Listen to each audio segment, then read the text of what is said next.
एकनाथ शिंदे इस्तीफा देंगे या अयोग्य ठहराए जाएंगे, संकट में सीएम पद। विधानसभा स्पीकर ने अयोग्यता मामले में दिया नोटिस। 7 दिन में शिंदे को नोटिस पर देना होगा जवाब। कहते हैं कि जब संकट आता है तो चारों ओर से आता है।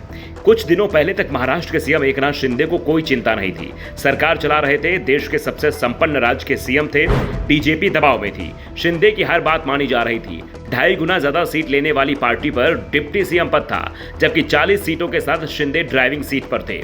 सुप्रीम कोर्ट से भी उन्हें बड़ी राहत मिल चुकी थी, लेकिन अचानक ही एनसीपी की बगावत ने पूरे खेल को पलट ही दिया।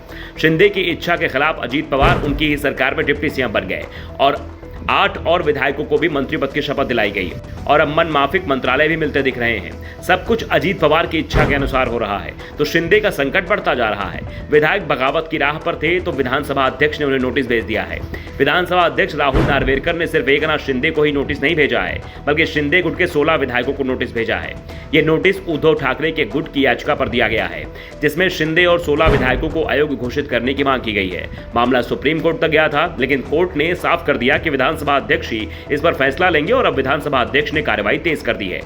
दावा किया जा रहा है कि एकनाथ शिंदे पर अब बीजेपी दबाव बना रही है। अजीत पवार के एनडीए में आने के बाद बीजेपी को शिंदे की जरूरत नहीं बची है, इसलिए शिंदे से इस्तीफा देने को कहा जा रहा है।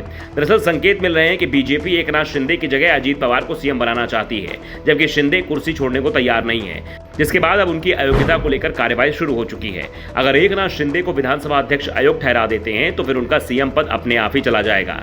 जब तक वो दोबारा से चुनकर नहीं आ जाते तब तक वो किसी भी संवैधानिक पद पर नहीं रह पाएंगे। ऐसे में अजीत पवार का एनडीए में आना और उसके बाद एकनाथ शिंदे को विधानसभा स्पीकर की ओर से नोटिस दिया जाना कई संकेत दे रहा है। विधानसभा अध्यक्ष राहुल नार्वेकर बीजेपी के विधायक हैं। ऐसे में सवाल उठ रहे हैं कि अजीत पवार की एनडीए में एंट्री के साथ ही अचानक ही एकनाथ शिंदे की अयोग्यता पर सुनवाई क्यों तेज हो गई है।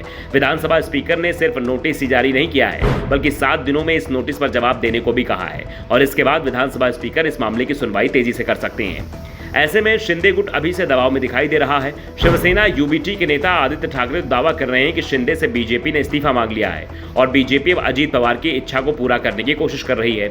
अजीत पवार पहले भी कई बार कह चुके हैं कि वो उप मुख्यमंत्री कई बार बन चुके हैं और अब उनकी इच्छा सीएम बनने की है और हर किसी के मन में यह इच्छा होनी भी चाहिए और सीएम पद के लिए उन्होंने चाचा शरद पवार से बगावत की है। ऐसे में शिंदे पर बनते दिख रहे दबाव के कई संकेत मिल रहे हैं। इस बीच शिंदे गुट के विधायक दावा कर रहे हैं कि 1-2 दिन में मंत्रिमंडल का विस्तार हो सकता है, जबकि बीजेपी की ओर से इस तरह कोई संकेत नहीं मिल रहे हैं। मंत्रिमंडल विस्तार में शिंदे गुट के नाराज विधायकों को मनाने की कोशिश हो सकती है।